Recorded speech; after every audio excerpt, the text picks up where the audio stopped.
السلام علیکم ورحمۃ اللہ وبرکاتہ۔ حامداً و مصلیاً و مسلماً اما بعد۔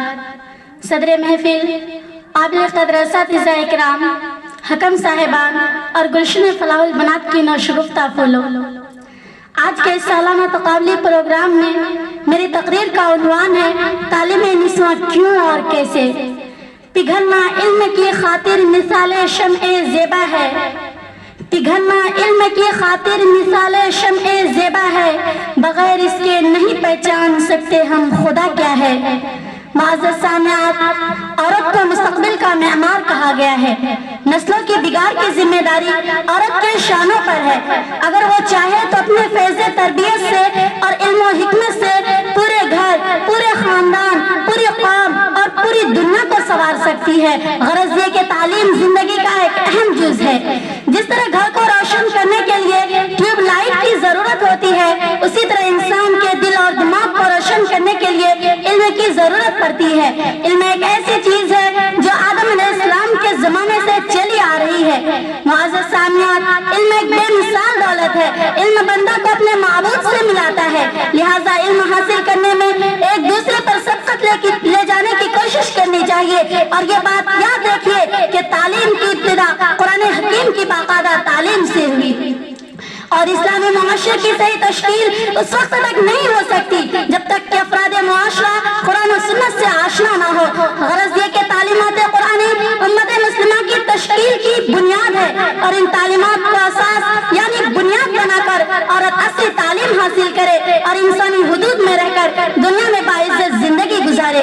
معزز سامعات، تعلیم نسواں کی افادت و اہمیت اور ضرورت سے انکار کی گنجائش نہیں ہے، اس لیے کہ ایک تعلیم یافتہ عورت اپنی تعلیمات اور واقفیت کی روشنی میں جس سلیقے اور توجہ کے ساتھ اپنے بچوں کی تعمیر سیرت کا کام انجام دے سکتی ہے، کوئی ناخواندہ اور جاہل عورت اپنی ناواقفیت اور جہالت کی وجہ سے وہ کام انجام نہیں دے سکتی، کیونکہ جب عالم اور جاہل برابر نہیں ہو سکتے تو نتائج علم و جہل یکساں کیوں کر ہو سکتے ہیں۔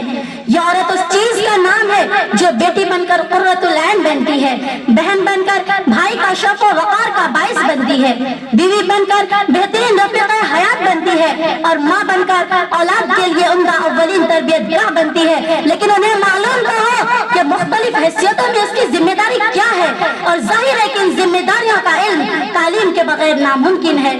معزز سامعات، عورتوں کے لیے تعلیم اتنی ہی ضروری ہے جتنا کہ مردوں کے لیے، بلکہ اگر یوں کہا جائے تو شاید کہنا بے جانا ہوگا کہ عورتوں کے لیے تعلیم مردوں سے بھی زیادہ ضروری ہے۔ کسی شاعر نے کیا ہے خوب کہا ہے در سگاہ اولین آغوش مادری، ہے در سگاہ اولین آغوش مادری، بچوں سے پہلے ماؤں کو تعلیم دیجیے، کیونکہ ماں کی گود ہی بچے کی پہلی درسگاہ ہوتی ہے۔ اگر اس کی پہلی درسگاہ کا نقشہ اچھا نہ ہوا تو بعد کی درسگاہیں اس پر زیادہ بہتر اثر نہیں ڈال سکتی۔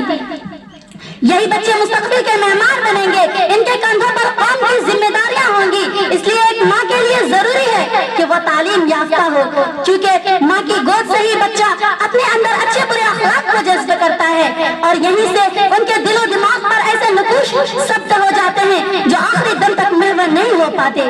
اس لیے اب ماں کا کام ہے کہ وہ کیسے نقوش کو پسند کرتی ہے، کیونکہ بچہ جس طرح ماں کو دیکھے گا ویسا ہی بننے کی کوشش کرے گا۔ یہ بات ذہن نشی رہے کہ آغوش صدف جس کے نصیبوں میں نہیں ہے، آغوش صدف جس کے نصیبوں میں نہیں ہے، وہ قطرہ نیساں کبھی بنتا نہیں گوہر۔ جس طرح دنیا میں سب سے بڑی بدبختی جہالت اور علم سے محرومی ہے، اسی طرح دنیا کی سب سے بڑی خوشبختی زیور علم سے آراستگی ہے۔ معزز سامعات، اولاد کی تعلیم و تربیت ایک ایسا موضوع ہے جسے نظر انداز نہیں کیا جا سکتا، لیکن آج بھی چند فرسودہ خیالات کے لوگ موجود ہیں جو لڑکیوں کی تعلیم کے حق میں نہیں ہیں۔ ان کا کہنا ہے کہ لڑکیاں پڑھ لکھ کے کیا کریں گی، جبکہ انہیں تعلیم حاصل کرنے کے بعد بھی چولہے میں عزت جھونکنا ہے۔ تو ہم بھی کہاں اس بات سے انکار کرتے ہیں۔